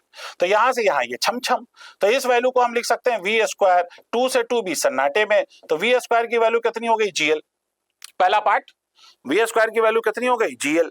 पहला तो part ये हुआ, but we don't know the value of v, और दूसरी बात है हमें u निकालना है। तो यहां से यहां तक मैं मोमेंटम कंजर्व कर सकता हूं। हां सर कर सकते हो। तो मोमेंटम अगर मैं कंजर्व करूं तो क्या लिखूंगा? mu is equal to m plus of m multiplied by v। ठीक है, तो v को मैं लिख सकता हूं mu divided by m plus of m, और इसको लिखने के बाद मैं यहां सब्स्टिट्यूट कर दूं, तो v स्क्वायर की वैल्यू हो जाएगी तुम्हारी, v स्क्वायर की वैल्यू, हमें v स्क्वायर की जगह ये वैल्यू पुट कर दूं, सॉरी, तो v स्क्वायर की जगह हम लिख सकते हैं mu divided by m plus of m का whole square is equal to gl, या फिर हम ऐसे भी लिख सकते हैं mu, ये होल स्क्वायर है, स्क्वायर रूट कर दीजिए, divided by m plus of m is equal to what? Is equal to gl का रूट, है ना, ये अंडर रूट gl। तो u की वैल्यू अगर लिखी जाए तो u की वैल्यू हो जाएगी m plus of m divided by m multiplied by under root of gl, multiplied by under root of gl। देखिए m plus of m divided by m multiplied by under root of gl, this option is correct, right. आगे बढ़ते हैं। Which among the following statement is correct? Momentum has both direction and magnitude. Momentum के पास direction भी होता है और magnitude भी होता है। अच्छा साहब, मोमेंटम के पास डायरेक्शन भी होता है, momentum has both direction and magnitude, momentum is a scalar quantity. अब ये देखिए इनकरेक्ट कहा है, करेक्ट नहीं कहा है, ठीक है, इनकरेक्ट कहा है, करेक्ट नहीं कहा है। तो मोमेंटम के बाद मैग्नीट्यूड डायरेक्शन दोनों होता है भाई। Momentum is a scalar quantity, यही बात गलत हो गई, ठीक है। Momentum is a vector quantity, जब पहला ऑप्शन सही होगा तो दूसरा तो वैसे ही सही हो जाएगा। A body of weight 100 newton is suspended as shown in the figure, the tension in the horizontal string. आपको हॉरिजॉन्टल स्ट्रिंग में टेंशन बताना है, तो देखिए इक्विलिब्रियम में है ये बॉडी, 100 न्यूटन ऑलरेडी गिवन है, तो mg लिखने की जरूरत नहीं है, ऑलरेडी फोर्स गिवन है आपको, mg की वैल्यू आपको गिवन है, that is equal to 100 Newton.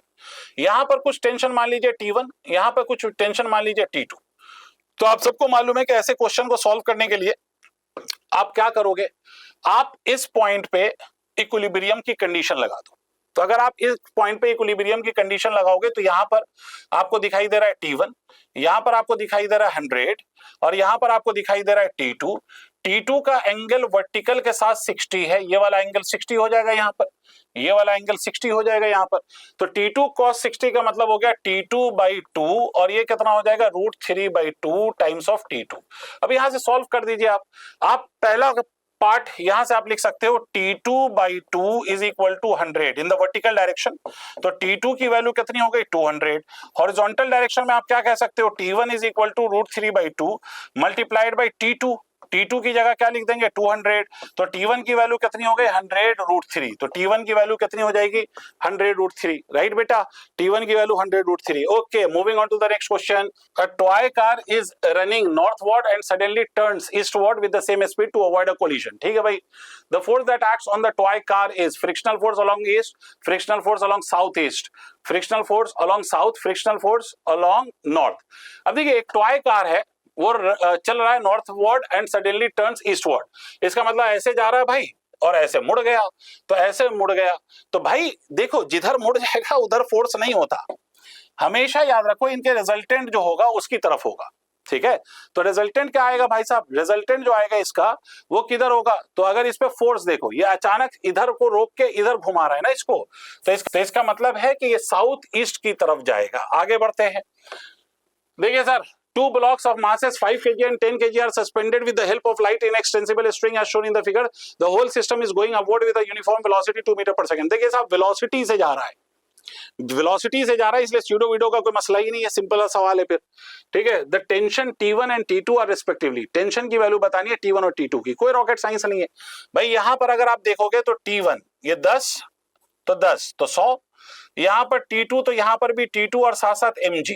भाई पहली बात T2 की वैल्यू हो गई 100 और T1 की वैल्यू अगर लिखोगे तो T2 प्लस ऑफ 50 हो जाएगा, इसका मतलब 150 हो जाएगा। तो T1 की वैल्यू जो है वो 150 है और T2 की वैल्यू 100 है, 150 और 100 यही है सही। आगे बढ़ते हैं।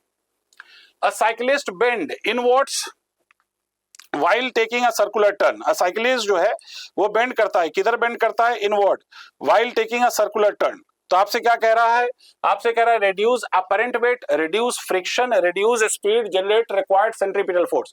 साइक्लिस्ट बेंड्स इनवर्ड, आपने पढ़ा है भाई, ये सिंपल सा पॉइंट है कि इनवर्ड बेंड करने पर वो क्या करता है, कुछ नहीं करता यार, वो सेंट्रीपिटल फोर्स जो रिक्वायर्ड है वो चाहिए होता है उसको, तो इसलिए वो बेंड करता है। और आपने पढ़ा होगा कि एन का कंपोनेंट एक सेंटर की तरफ आएगा, ठीक है, तो ये जनरेट रिक्वायर्ड सेंट्रीपिटल फोर्स यही होगा। आगे बढ़ते हैं। Okay, in figure shown block is attached to an unstressed vertical spring and released from rest, ठीक है। As a result the block comes down due to its weight, stops momentarily and then bounces back. Finally block starts oscillating up and down. Now match the column with 1 with column 2, ठीक है। Block को आपने छोड़ा, ठीक है, to unstressed position, मतलब आपने just इसको ऐसा उठा के छोड़ दिया होगा तो ये नीचे जाएगा और मोमेंटरीली रेस्ट में कहां पे आएगा, तो मोमेंटरीली रेस्ट में वहां पर आएगा जहां पे स्प्रिंग का फोर्स mg के फोर्स के बराबर होगा, मतलब वहां पे रेस्ट में आएगा जहां पर kx किसके बराबर हो जाए mg के बराबर, राइट। कोई दिक्कत वाली बात, मोमेंटरली रेस्ट में आएगा, again it will move upward, तो as a result the block comes down due to its weight, stops momentarily and then again bounces back, और ये फिर ऊपर जाएगा, फिर उसके बाद स्प्रिंग कंप्रेस होगी, फिर स्प्रिंग इसको नीचे धक्का देगी and so on and so fourth, the process will continue and it will start executing SHM. ये क्या करने लगेगा भाई, तो ये एसएचएम करने लगेगा। तो अब आपका सवाल क्या है, सवाल ये है कि साहब, सवाल ये है कि अगर ये एसएचएम करने लगेगा तो आपको कॉलम 1 और कॉलम 2 को मैच कराना है। अब यहां देखिए, when the block is at its, ज्यादा है, लेंदी सवाल है भाई, पढ़ो साथ साथ। When the block is at its maximum downward displacement position, may be known as extreme position, ठीक है, may be known as extreme position, acceleration is in upward direction, ठीक है। देखिए ऑब्वियस सी बात है ना कि आपसे क्या कह रहा है कि मोमेंटरली ये रेस्ट में आया, लेकिन रेस्ट में आने के बाद क्या हुआ, तो रेस्ट में आने के बाद ये ब्लॉक फिर से ऊपर गया या नहीं, तो ऊपर जाने की पॉसिबिलिटी क्या है कि एक्सेलरेशन किधर हो, तो एक्सेलरेशन अपवर्ड डायरेक्शन में हो, तभी ये ऊपर जा सकता है, अदरवाइज ये ऊपर क्यों जाएगा, ठीक है। अच्छा, when the block is at its equilibrium position, acceleration is in downward direction, acceleration is zero. Equilibrium position मतलब फोर्स बैलेंस्ड, और फोर्स बैलेंस्ड तो क्या होगा, फोर्स बैलेंस्ड, तो इसका मतलब है कि एक्सेलरेशन विल बी जीरो, ठीक है। पी का ये वाला आंसर हो सकता है ना। अच्छा साहब, when the block is somewhere between the equilibrium position and downward extreme position, equilibrium position and downward extreme position के बीच में अगर ब्लॉक कहीं पर है तो acceleration is in upward direction obviously, ठीक है, ये भी है, यही होगा कि एक्सेलरेशन किधर होना चाहिए, अपवर्ड डायरेक्शन में। इसके बाद आपसे क्या कह रहा है, आपसे कह रहा है कि when block is above equilibrium position but below the initial and stressed position, above equilibrium position, equilibrium position से ऊपर है, बट बिलो किसके नीचे है, बिलो द अनस्ट्रेस्ड पोजीशन, ठीक है, अनस्ट्रेस्ड पोजीशन। तो उस केस में क्या हो सकता है, तो उस केस में अगर आप देखेंगे तो acceleration is in downward direction. मेरी बात को समझिए, ब्लॉक कहां पर है, तो block when the block is above equilibrium position, equilibrium position के ऊपर है, ठीक है, but below the initial and stressed position, equilibrium position के ऊपर है जहां पर फोर्सेस बैलेंस हो जाए, ठीक है, बट बिलो, किसके बिलो है, अनस्ट्रेस्ड पोजीशन के बिलो, मतलब अनस्ट्रेस्ड पोजीशन जो थी उसके नीचे है मगर इक्विलिब्रियम पोजीशन के ऊपर है, तो उस केस में क्या होगा, acceleration is in upward direction, acceleration is in downward direction, तो सर उस केस में एक्सेलरेशन डाउनवर्ड डायरेक्शन में होगा, तभी ये नीचे आएगा, इसका मतलब ये ऑप्शन सही होगा। क्लियर है, आगे बढ़ते हैं। अब देखिए, rocket of initial mass 8000 kg eject gases at a constant rate of 16 kg per second with a constant relative speed of 10 metre पर सेकंड। कितने स्पीड से इजेक्ट कर रहा है, तो 10 मीटर पर सेकंड से इजेक्ट कर रहा है, 10 किलोमीटर पर सेकंड से। The initial thrust on the rocket, तो आप लोगों ने पढ़ा होगा भाई, इनिशियल थ्रस्ट फोर्स की वैल्यू को अगर लिखा जाए तो क्या लिखा जाता है कि आपसे ये दे रखा है ना कि रॉकेट ऑफ मास, और कितने से ये इजेक्ट कर रहा है, 16 kg पर सेकंड से ये इजेक्ट कर रहा है, तो आपको क्या लिखना है, थ्रस्ट लिखना है। तो थ्रस्ट कैसे लिखोगे, थ्रस्ट कैसे लिखोगे, तो आप याद करो, थ्रस्ट बराबर होता है VR into dm by dt, ठीक है। तो रिलेटिव वेलोसिटी आपकी कितनी है, 16 किलोमीटर पर सेकंड है ना, सॉरी, रिलेटिव वेलोसिटी 10 किलोमीटर पर सेकंड है, किलोमीटर पर सेकंड है, तो क्या करो, 10 इंटू 10 टू द पावर 3 कर दो, multiplied by dm by dt कितना है, तो dm बाई dt 16 है, 16 kg पर सेकंड, तो ये कितना हो जाएगा, ये हो जाएगा 16 इंटू 10 टू द पावर 4, या इसी को हम लिख सकते हैं 1.6 इंटू 10 टू द पावर 5। मेरे हिसाब से ये आंसर सही है। Okay, a stone of mass 5 kg is lying at rest on a floor of a train which is accelerating with 2 meter per second square. The net force acting on the stone is, भाई सीधी बात है, mass given है, acceleration पता है, मास कितना है 5 kg, acceleration की value कितनी है 2 मीटर पर सेकेंड स्क्वायर, तो फोर्स की वैल्यू कितनी होगी 5 दूना 10, ठीक है, फोर्स की वैल्यू कितनी होगी 5 दूना 10 न्यूटन। आगे बढ़ जाओ, सिंपल सा सवाल था भाई। The position time graph of a body of mass 2 kg is as shown in the figure, the impulse on the body at t equal to second. कहां पर भाई, impulse on the body at t equal to 2 second, तो impulse कहां पे लिखना है, 2 second पे लिखना है, यहां पर इंपल्स लिखना है। अच्छा सर, बहुत बढ़िया सर, यहां पर इंपल्स लिखना है, तो अगर यहां पर इंपल्स लिखना है तो एक बात समझो, यहां पर इंपल्स लिखना है, पोजीशन टाइम ग्राफ गिवन है, और इंपल्स लिखना है, the impulse of the body eight 2 second. तो यहां पर एक बात सोचो, ये पोजीशन टाइम ग्राफ देखो, इसका अगर स्लोप हम देखें तो स्लोप की वैल्यू क्या है, पोजीशन समय के साथ चेंज हो रही है कि नहीं। स्लोप कितना है, तो स्लोप 0 है। स्लोप 0 है तो वेलोसिटी कितनी है, तो वेलोसिटी भाई 0 है। स्लोप अगर 0 है तो वेलोसिटी भी कितनी है, वेलोसिटी भी 0 है। अच्छा साहब, वेलोसिटी भी 0 है, ठीक। अच्छा, यहां से यहां आते हैं तो ये वाली 2 से 6, इसका मतलब 4, और ये हाइट कितना है, तो आपको दे रखा है 5। इसका मतलब इनिशियल वेलोसिटी की वैल्यू 0, फाइनल वेलोसिटी की वैल्यू हो गई, अभी ऐसा सवाल करा था, पहला वाला सवाल ही बिल्कुल ऐसा था, तो 5/4 स्लोप विल बी नेगेटिव, ठीक है। तो मोमेंटम आपको लिखना है साहब, तो सॉरी इंपल्स लिखना है आपको, तो इंपल्स क्या होगा, सिंपली मास से मल्टीप्लाई कर दो, पोजीशन टाइम ग्राफ तो 2 multiplied by final velocity minus of 5/4, initial velocity 0, तो ये आ जाएगा सर 5/4, तो दैट मींस 10/4, तो माइनस ऑफ 10/4 मतलब 2.5 न्यूटन सेकेंड, 2.5 न्यूटन पर सेकेंड, राइट। आगे बढ़ते हैं, 36वां सवाल। A block of mass m0, a block of mass m0 is held against a rough vertical wall by pressing it horizontally with finger। अच्छा साहब, if the coefficient of friction between block and the wall is mu है ये भाई, ठीक है, and g is the acceleration due to gravity, then the minimum horizontal force required to be applied to hold the block at rest against the wall। भाई सोचो, एक minute में पानी पी लूं जरा, ठीक है। म्यू, तो आपको एक बात पता है कि ये ब्लॉक है, ये ब्लॉक है, इस ब्लॉक का मास कितना है, ये ब्लॉक का मास कितना है m0, इस पे फ्रिक्शन की वैल्यू म्यू है, तो जाहिर सी बात है इस ब्लॉक को कौन खींच रहा है, धरती, m0g, है ना। तो आपसे कह रहा है कि यहां पर हम कितना फोर्स लगाएं, ठीक है, force required to be applied to hold the block at rest, force निकालना है। तो देखो एक बात क्लियर है कि इस ब्लॉक के अगर फ्री बॉडी डायग्राम को देखोगे तो इधर अगर फोर्स F है तो दीवार के कारण जो इस पे फोर्स होगा वो N होगा, मतलब N की वैल्यू यहां पर mg के बराबर नहीं है, N की वैल्यू किसके बराबर है, F के बराबर है।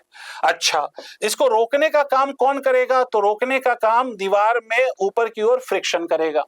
तो इसका मतलब मैं ये कह सकता हूं कि फ्रिक्शन की जो वैल्यू है that is equal to mu N, ठीक है, और म्यू एन यहां पर किसके बराबर है, म्यू एफ के बराबर है, ठीक है। तो ये म्यू एफ किसके बराबर होना चाहिए, तो this mu F must be equal to M naught G के बराबर होना चाहिए, क्लियर है, एम नॉट जी के बराबर होना चाहिए, force required to be applied. Okay, तो एफ की वैल्यू कितनी हो गई, एफ की वैल्यू हो गई सीधा सीधा M naught G divided by कितना, तो डिवाइडेड बाई म्यू, ये आ जाएगा sir M naught G divided by mu. देखो कहीं पर दिख रहा है, यहां दिख रहा है, आगे बढ़िए सर।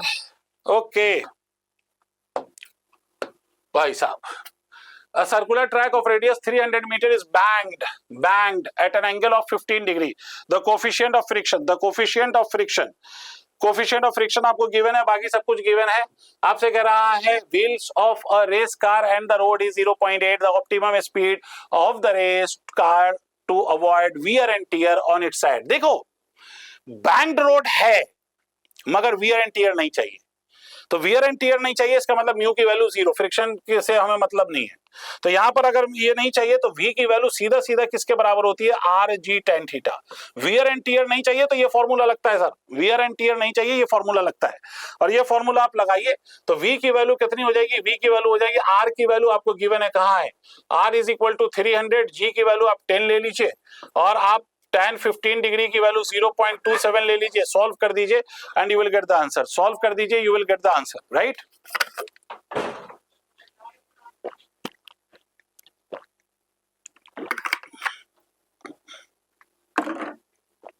इसको सॉल्व कर दीजिए, आपको आंसर मिल जाएगा, वो शायद अप्रोक्सीमेटली इसको सॉल्व करेंगे 2.7 हो जाएगा। अच्छा एक काम करो, इसको आप ऐसे भी लिख सकते हो, देखो अंडर रूट ऑफ 3 × 10 30, और ये 2 0 से मल्टीप्लाई करो तो 27, राइट, ठीक है। तो यहां से एक बात बताओ, 3 और ये 27, तो इसको सॉल्व करोगे तो आप ऐसे भी लिख सकते हो 3 × 27, ये स्क्वायर करके देख लेना, तो ये 3 यहां से और 3 का क्यूब होगा, ये तो 3 का स्क्वायर और ये तो 3 का पावर, तो इसका मतलब 3 का स्क्वायर बाहर आ जाएगा, यहां से अगर आप सॉल्व करोगे तो 3 का स्क्वायर बाहर आ जाएगा और अंदर क्या बच जाएगा, अंडर रूट ऑफ 10 बच जाएगा। देखो ये 3 का क्यूब है और ये 3 इंटू 10 लिख सकते हैं, तो 3 का पावर 4 हुआ और 3 का पावर 4 इसके बाहर निकालोगे तो 3 का स्क्वायर हो जाएगा, मतलब 9 under root 10। This is the right answer. तो 9 under root 10 will be option number 1, right. Okay चलो भाई सवाल देखिए जब तक मैं फिर से पानी पी लूं।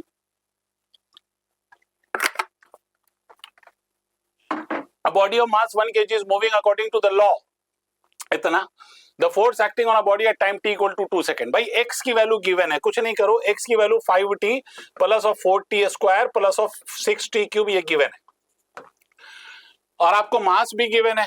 तो आपसे क्या निकालने को कहा है, फोर्स। फोर्स निकालने के लिए एक्सेलरेशन चाहिए। पहली बार डिफरेंशिएट करो 5 plus of 8t plus of 18t square. दूसरी बार डिफरेंशिएट करो टू गेट द एक्सेलरेशन, ये 0 हो जाएगा, ये 8 हो जाएगा, ये 36 मल्टीप्लाइड बाय t हो जाएगा। t की वैल्यू कितनी रखनी है, 2 सेकेंड्स। तो a की वैल्यू कितनी होगी, 8 प्लस 36 मल्टीप्लाइड बाय 2, 72 36 दूना 72 मतलब 80 मीटर पर सेकेंड स्क्वायर ये हो गया, ठीक है। और मास की वैल्यू कितनी है, तो मास की वैल्यू 1 है, तो force is equal to mass into acceleration मतलब 80 न्यूटन, ठीक है। तो फोर्स की वैल्यू 80 न्यूटन। ओके आगे बात करते हैं। ब्लॉक ऑफ मास 5 kg है shown in the figure does not move on applying the force. On applying the force ये मूव नहीं करता है। अच्छा साहब ये अप्लाइंग द फोर्स ये मूव नहीं करता है तो क्या करना है सर, तो आपसे पूछ रहा है कि अगर फोर्स F है तो the frictional force acting on the block. देखो एक बात सीधी सीधी सी है कि अगर बॉडी मूव नहीं कर रहा है तो फोर्स बॉडी मूव नहीं कर रहा है तो फ्रिक्शनल फोर्स है। फ्रिक्शनल फोर्स में भी कौन सा फ्रिक्शन है, स्टैटिक। हमेशा याद रखिए कि if it is the case of static friction, static friction हमेशा मैक्सिमम हो, मतलब म्यू एन के बराबर ही हो, यह जरूरी नहीं है। अगर बॉडी मूव नहीं कर रही है तो स्टैटिक फ्रिक्शन की वैल्यू मैक्सिमम ही होगी, यह जरूरी नहीं है।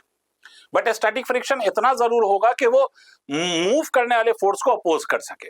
देखो हॉरिजॉन्टल डायरेक्शन में यहां पर फोर्स कितना है, F cos थीटा, और फ्रिक्शन किधर लगेगा, इस तरफ। तो यहां पर हमें थोड़ी पता है कि ये फ्रिक्शन मैक्सिमम है, बॉडी मूव ही नहीं कर रही है, ठीक है। तो यहां पर म्यू एन नहीं लगा देना, सीधा सीधा लिख देना कि F इज इक्वल टू कितना होगा, F cos थीटा के बराबर। तो कौन सा आंसर हो गया, सेकंड वाला। चलो क्वेश्चन नंबर 39। अब 39 में देखो, uniform bar of mass m and length l is carried upward by applying a force F on the upper and. The force at a distance x from its upper and. F force on a distance x दूरी पर क्या बताना है, force. Force का मतलब tension बताना है भाई, फोर्स का मतलब क्या बताना है, टेंशन बताना है, ठीक है। फ्रॉम इट्स अपर एंड, ऊपर वाले एंड से x दूरी पर क्या बताना है, टेंशन बताना है। तो क्या करोगे, देखो पहली बात तो इस केस में एक्सेलरेशन निकाल लो। एक्सेलरेशन की वैल्यू अगर आप निकालोगे तो इसका मास m है तो ये mg है, तो एक्सेलरेशन की वैल्यू क्या हो जाएगी, एक्सेलरेशन की वैल्यू हो जाएगी F minus of mg divided by m। चूंकि ये ऊपर जा रहा है तो इसका एक्सेलरेशन लिखने के लिए आपने क्या किया, F में से mg को सब्ट्रैक्ट कर दिया। अब यहां देखिए, दूसरा पार्ट क्या करो, जहां से आपको उसने पूछा है ना टेंशन, वहां से आप पूरे को 2 पार्ट में डिवाइड कर दो, और 2 पार्ट में डिवाइड करोगे, ये x है तो ये बचा हुआ वाला पार्ट कितना होगा, l माइनस एक्स। यहां पे टेंशन पूछा है, इमेजिन करो कि आपने एक मासलेस स्ट्रिंग से इसको बांध दिया, तो यहां का टेंशन और यहां का टेंशन बराबर, भाई ये t ले लो। मैं किसी भी एक पोर्शन से आप टेंशन कैलकुलेट कर सकता हूं, और मान लीजिए कि मैं टेंशन इस वाले पोर्शन से मैं टेंशन की वैल्यू कैलकुलेट करूंगा।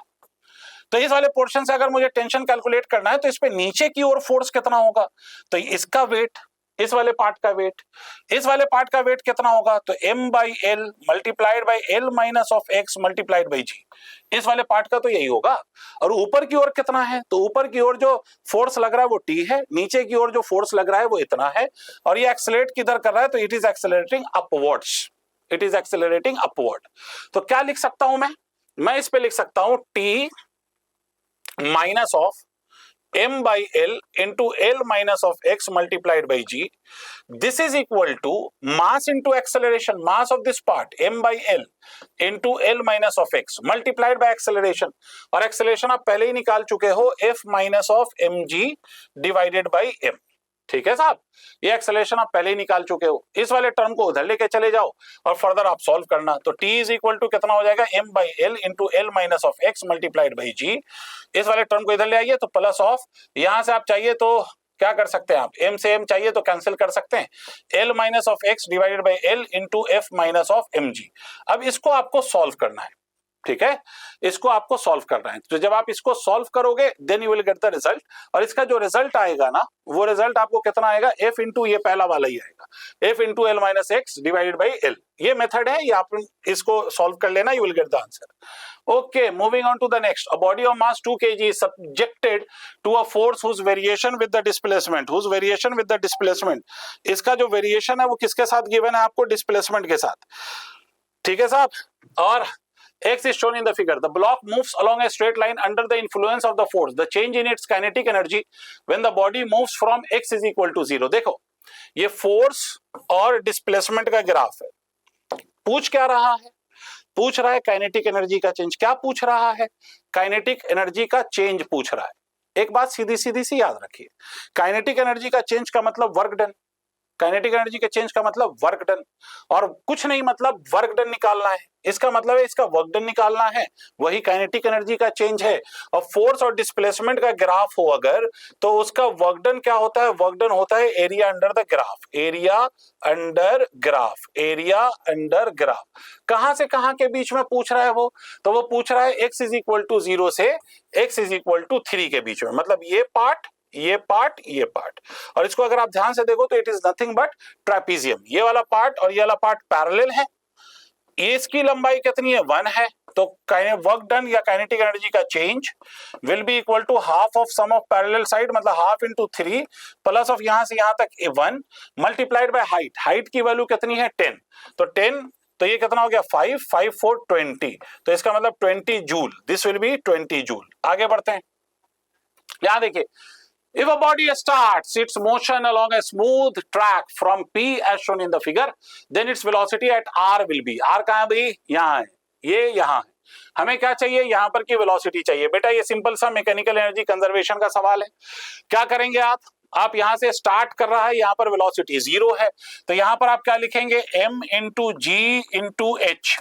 तो m इंटू जी, जी मतलब 10m इंटू 12, यहां पर this will be equal to, जब यहां पे ये पहुंचेगा तो 10 into m multiplied by 7, this is gravitational potential energy at this point, plus of half into m into v का स्क्वायर। m से m सन्नाटे में भाई साहब, ये हो गया सर 120, ये हो गया माइनस ऑफ 70, ये हो गया v स्क्वायर बाई 2।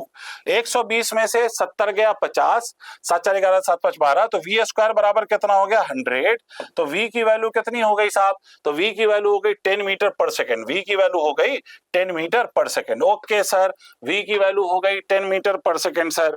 आगे बढ़ते हैं सर, आगे देखिए सर, अगला सवाल देखिए आपसे क्या कह रहा है। अगले सवाल में, ये कौन सा सवाल था भाई, ठीक है 41। अगले सवाल में देखिए आपसे कह रहा है 42 की वैल्यू, 42 पे अगर हम बात करें तो 42 में क्या कह रहा है आपसे, तो 42 में कह रहा है कि ball strikes elastically with another identical ball B resting on a smooth surface with velocity v, clear, with velocity v. If va and vb are the speed of the ball, va and vb are the speed of the ball a and b after collision, v और vb जो है speed of the ball है, कब, collision के बाद, ठीक है। Then the value of va and vb, collision के बाद अगर ये वैल्यू है तो ये वैल्यू की मतलब कितना है ये बताइए। तो v और vb बताने के लिए क्या करना है आपको, कुछ नहीं करना है, यहाँ पर मोमेंटम का कंजर्वेशन करना है, दैट्स इट। मोमेंटम का कंजर्वेशन करिए सर, और मोमेंटम का कंजर्वेशन करने के लिए क्या करिएगा आप, देखिए ये कोलिशन के बाद की वेलोसिटीज पूछा जा रहा है आपसे। तो एक बात सोचिए आप कि इस केस में अपन कर क्या सकते हैं, तो मोमेंटम को हम कंजर्व करेंगे। तो मोमेंटम को अगर हम कंजर्व करेंगे तो आप मोमेंटम को कंजर्व, ये वेलोसिटी ऐसे है, राइट, यहां देखिए ये बॉडी ऐसे जा रही है, इसकी वेलोसिटी, एक मिनट कॉल पे कॉल है सर, एक minute sir, sorry for this, ठीक है।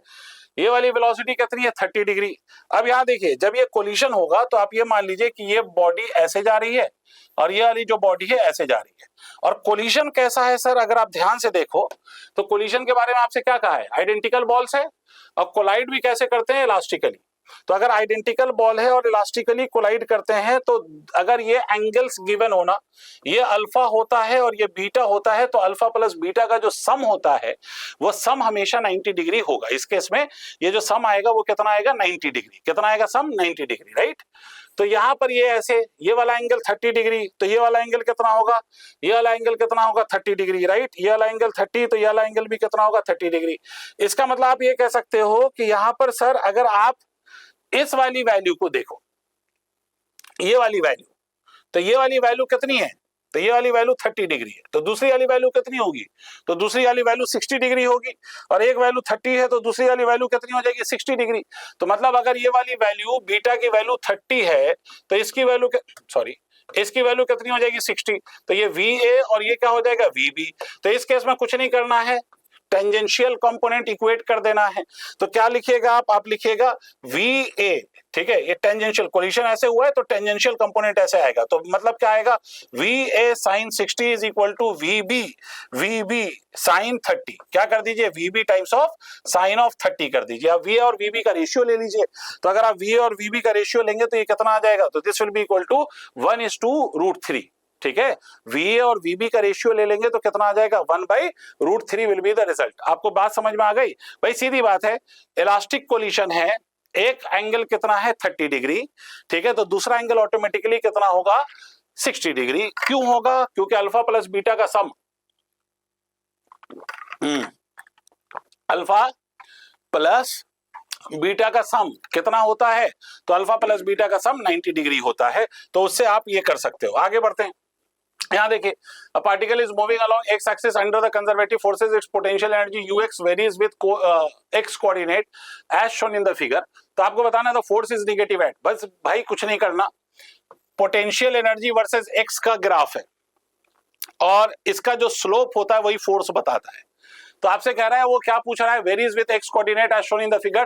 तो आपको क्या बताना है, द फोर्स इज नेगेटिव। जहां पे स्लोप पॉजिटिव होगा वही फोर्स नेगेटिव होगा। और अगर तुम यहां देखो तो यहां स्लोप नेगेटिव है, यहां स्लोप 0 है, यहां पर स्लोप पॉजिटिव है। जहां स्लोप पॉजिटिव होगा मतलब du/dx पॉजिटिव होगा तो f बराबर माइनस ऑफ du/dx होता है। ग्राफ में ये du/dx कुछ और नहीं, स्लोप है। तो जहां ये पॉजिटिव होगा वहां फोर्स नेगेटिव होगा, और ये पॉजिटिव कहां पे, C पे है, तो फोर्स नेगेटिव होगा C पर। आगे बढ़ जाइए।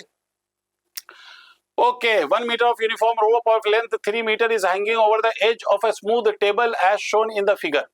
On releasing the rope, rope को रिलीज कर दिया आपने, rope velocity with which it just leaves the table completely as। तो कुछ नहीं है सर, एनर्जी का कंजर्वेशन करना है। जो पार्ट टेबल पे है उसकी ग्रेविटेशनल पोटेंशियल एनर्जी कितनी है, 0।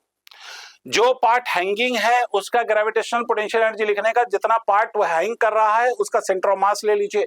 और मान लीजिए मैं रेफरेंस लाइन इसी को मान लेता हूं, this will be my reference line. यही हमारा क्या होगा, रेफरेंस लाइन होगा। तो इस केस में हम लिख सकते हैं इस वाले पार्ट का मास, ठीक है। मैं तरीका बता दे रहा हूं, प्लीज आप सॉल्व कर लीजिएगा, ठीक है। mg L/2, मतलब ये वाला जो पार्ट है इसका L/2। तो मैं ये इस वाले पार्ट का मास देखो, पूरे की लंबाई कितनी है, 3 मीटर है, ठीक है। और 1 metre of a uniform rope of 1 metre of a uniform rope of length 3 metre, ठीक है। 1 मीटर हैंग कर रहा है, 3 मीटर पूरी लंबाई है, और इसका मास कुछ भी मान लो। तो इस वाले पार्ट का मास कितना हो जाएगा भाई, तो इस वाले पार्ट का मास हो जाएगा 3 मीटर, तो m/3 into 1 multiplied by what, reference line हमने यहां माना है, तो ये मास हो गया इंटू g इंटू h की वैल्यू कितनी लिखिएगा, 1 मत लिखिएगा, 1/2 लिखिएगा, obviously with a negative sign. अब यहां से जब आपने इसको रिलीज करा तो जब ये वर्टिकल हो जाएगा रोप, तब आपसे पूछा जा रहा है इसकी वेलोसिटी।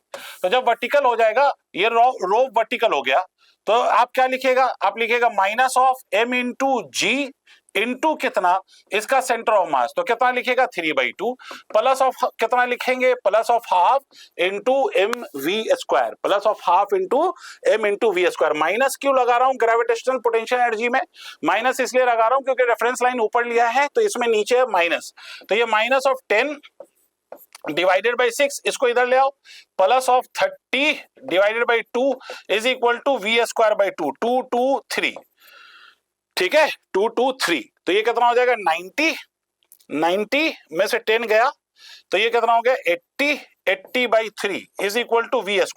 तो v की वैल्यू कितनी हो जाएगी, √80/3। ये आपका आंसर होगा sir, v is equal to 80 by under root of 80 by 3. Okay, moving on. A hollow sphere rolling down on an inclined plane of vertical height 25 by 3 from rest without slipping. The speed of the sphere at the bottom of the inclined plane. देखो hollow sphere role कर रहा है, तो role कर रहा है तो rolling की वेलोसिटी कितनी होगी at the bottom of the incline plane. तो इंक्लाइन प्लेन के बॉटम पे वेलोसिटी निकालने के लिए रोलिंग का फंडा लगा दीजिए आप. और रोलिंग का अगर आप फंडा लगाएंगे, रोलिंग का फंडा, ठीक है, तो रोलिंग का फंडा लगा दीजिए. रोलिंग का फंडा लगाएंगे तो आप डायरेक्टली इस रिजल्ट को लिख सकते हैं. अगर आपको फॉर्मूला याद है और फॉर्मूला याद नहीं है तो सीधा सीधा आप ऐसे लगा दीजिए. आपसे कह रहा है कि हॉलो स्फीयर रोलिंग डाउन, तो रोल कर रहा है इसका मतलब घूम भी रहा होगा और चल भी रहा होगा. प्लेन ऑफ वर्टिकल हाइट कितना 25 by 3. तो मैं जनरली फॉर्मूला जो आप याद करते हो उसका एप्लीकेशन करो. यहां पर ये हाइट h है, यहां से आपने रिलीज किया, यहां पर आपसे वेलोसिटी पूछा जा रहा है ना, the speed of the sphere at the bottom of the incline plane. तो जहां से रिलीज करा वहां पे ग्रेविटेशनल पोटेंशियल एनर्जी, और जहां पे ये आया तो यहां पर ये घूम भी रहा है और चल भी रहा है.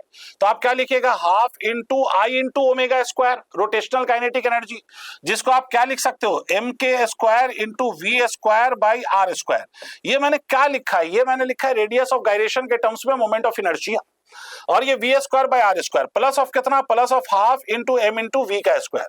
क्लियर है, एम एम एम मार दीजिए तो यहां क्या आ जाएगा, G H. This will be equal to कितना, ये V square by two, V square by two, V square by two common ले लीजिए तो ये क्या आ जाएगा, K square by R square plus of कितना, plus of 1.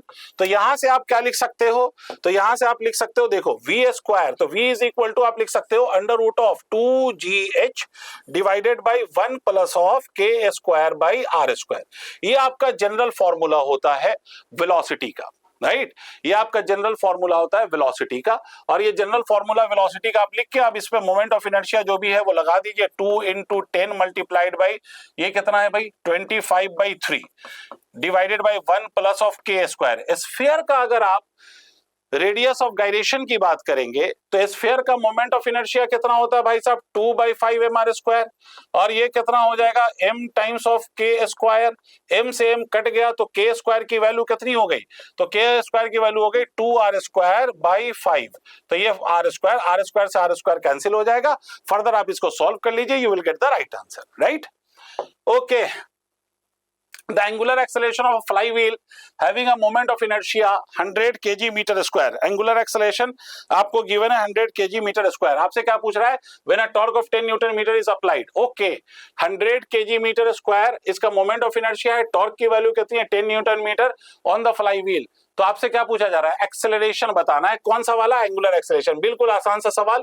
Tau is equal to I into alpha, तो अल्फा की वैल्यू कितनी हो जाएगी, टाउ बाई आई. इस वैल्यू पे आप रख दीजिए, सॉल्व कर दीजिए, you will get the result, right. Okay, इसके बाद क्या कहता है, देखो rigid body rotates about a fixed axis such that its angular velocity omega depends on theta as omega is equal to K by theta. Omega की जो value है angular velocity की वो K by theta, where K is a positive constant. At T equal to 0 theta is equal to pi. At t equal to 0 theta is equal to pi. Then theta is related to time as. Then theta is related to time as. Theta की time के साथ कैसे related है आपका ये सवाल है. Theta time के साथ कैसे रिलेटेड है आपका ये सवाल है. अब देखो सर, ओमेगा की वैल्यू के बाई थीटा है. ओमेगा की वैल्यू कितनी है, के बाई थीटा. तो ओमेगा को मैं क्या लिख सकता हूं, सीधा सीधा मैं लिख सकता हूं D theta by D T is equal to कितना, K by theta, K upon theta. ठीक है, तो यहां से मैं क्या लिख सकता हूं, K D T is equal to कितना, थीटा डी थीटा. ठीक है साहब, अब इसको हम क्या करें, दोनों तरफ इंटीग्रेट कर दें. आपसे कह रहा है कि जब टी 0 है तो आपका ये जो है ये एंगल पाई है. और जब आपसे ये कह रहा है कि भाई जब टी टी हुआ तो उस वक्त थीटा पूछ रहा है ना, उस वक्त क्या थीटा आपसे पूछ रहा है. क्लियर है. तो अगर मैं इसका इंटीग्रेशन करूंगा तो dt का इंटीग्रेशन t के बाहर तो kt, ये कितना हो गया थीटा स्क्वायर बाई 2. कहां से कहां तक, पाई से थीटा. ठीक है, तो kt is equal to theta square minus of pi square divide by 2. आप अपर लिमिट रखिए, लोअर लिमिट रखिए और इसको सॉल्व कर दीजिए. अब आपसे क्या कह रहा है, थीटा और टी का रिलेशन बताइए. तो आपको ये रिलेशन किस टर्म्स में गिवन है देख लीजिए. यहां से 2 इधर मल्टीप्लाई कर दीजिए तो theta square minus of pi square is equal to twice of K T. उसके बाद क्या करिएगा, थीटा की वैल्यू निकालना है, तो theta square is equal to 2kt plus of pi square. ठीक है, तो थीटा की सॉरी ये कितना हो गया, pi square plus of 2kt, तो थीटा की वैल्यू कितनी हो गई, under root of pi square plus of twice of kt। Pi square plus of twice of kt कहां गया, pi square plus of twice of kt। Okay, आगे बढ़ जाइए। A particle starting from rest moves in a circle of radius r. Moves in a circle of radius r. It attains a velocity v at the end of kth round. मतलब ये kth round के बाद ये कितनी velocity attain कर लेता है, तो attain कर लेता है velocity कितनी v, कब, kth round. Its angular acceleration, तो angular acceleration निकालना है भाई साहब, कौन सा रॉकेट साइंस है, kth round।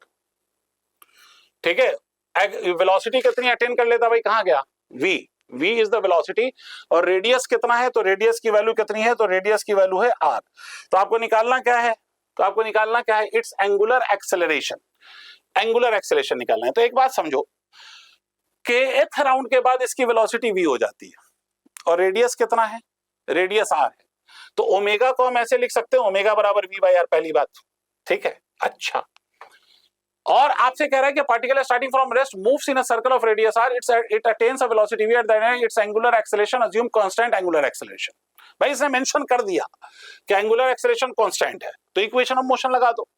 कौन सा इक्वेशन ऑफ मोशन लगाओगे, omega square is equal to omega naught का square plus of twice of alpha multiplied by theta. Omega naught will be equal to 0 because it is starting from rest, right. और omega की जगह क्या रखेंगे, v by r का square is equal to twice of alpha multiplied by, देखो theta, और theta क्या कहा है, kth राउंड। भाई एक राउंड में 2 पाई, तो kth राउंड में 2 पाई के, भाई kth राउंड बोला ना, तो एक राउंड में 2 पाई, तो kth राउंड में कितना, 2 पाई के। तो अब आपसे क्या कहा है, अल्फा, अल्फा की वैल्यू क्या हो जाएगी, v स्क्वायर डिवाइडेड बाई ये 2 to 4 पाई के, और ये कितना, r का स्क्वायर। ये मेरे हिसाब से आंसर होगा। ठीक है, 4k पाई r का स्क्वायर, ये मुझे आंसर दिख रहा है 49th। अब देखिए सर, ये सिंपल सवाल आपको दिख रहा होगा कि आपको फिर से the acceleration of centre of मास बताना है। ऑब्वियस सी बात है, यहाँ सेंटर ऑफ मास x में भी चलेगा और y में भी चलेगा। तो यहाँ पर पहले तो एक्सेलरेशन निकाल लो। एक्सेलरेशन की वैल्यू हो जाएगी 30 divide by 5 is equal to 6 metre पर सेकंड स्क्वायर। अगर यहाँ पर acceleration of centre of mass लिखोगे आप x एक्सिस में, तो आप लिखोगे m1 that is 2 multiplied by 6, ये y में चल रहा है तो इसके लिए 0 divided by total mass, total mass is 5, तो ये कितना हो गया 12 बाय 5। ठीक है, और एक्सेलरेशन ऑफ सेंटर ऑफ मास अगर y डायरेक्शन में आप लिखोगे, जो कि डाउनवर्ड है याद रखना, और डाउनवर्ड माइनस लूंगा मैं, तो इसको हम क्या लिखेंगे, y डायरेक्शन में क्या लिखेंगे, 3 मल्टीप्लाइड बाय 6, इस वाले ब्लॉक का 0 डिवाइडेड बाय 5, तो 18 बाय 5। ठीक है, obviously with a negative sign, 18 by 5 obviously with a negative sign, right. तो 2.4 और 5 3 15 6 30, ये वाला आंसर आपको सही नजर आएगा। ठीक है, last, instantaneous power of a body rotating with an angular velocity of 20 radian पर सेकंड। इंस्टेंटेनियस पावर आपसे कह रहा है ये बॉडी का जो किससे रोटेट हो रहा है, 20 रेडियन पर सेकंड से रोटेट हो रहा है। ठीक है, तो आपसे क्या कहता है, when an external torque of 10 Newton is applied on it, the direction in it direction of angular velocity is. ठीक है, इंस्टेंटेनियस पावर बताना है of a body rotating with angular velocity. Angular velocity की वैल्यू कितनी है, 20 radian पर second. ठीक है साहब, कोई बड़ी बात नहीं है। देखिए पावर बराबर क्या होता है, तो पावर बराबर अगर आप याद करो तो लीनियर मोशन के केस में F इंटू वी होता है। तो यहां पर अगर हम पावर लिखे तो पावर को हम क्या लिखेंगे, टाउ, v की जगह क्या लिखेंगे, ओमेगा। F इंटू वी होता है तो यहाँ टाउ इंटू ओमेगा। तो ये पावर की वैल्यू कितनी होगी, when external torque of 10 newton metre, तो 10 मल्टीप्लाइड बाई 20 मतलब 200 वॉट। ठीक है, समझ में आ गई बात। बहुत बहुत शुक्रिया आप लोगों का। इसी तरह से हम फिर से सॉल्यूशन के साथ हाजिर हो जाएंगे अगले टेस्ट के लिए। तब तक पढ़ते रहिए, मेहनत करते रहिए, 720 संभव है।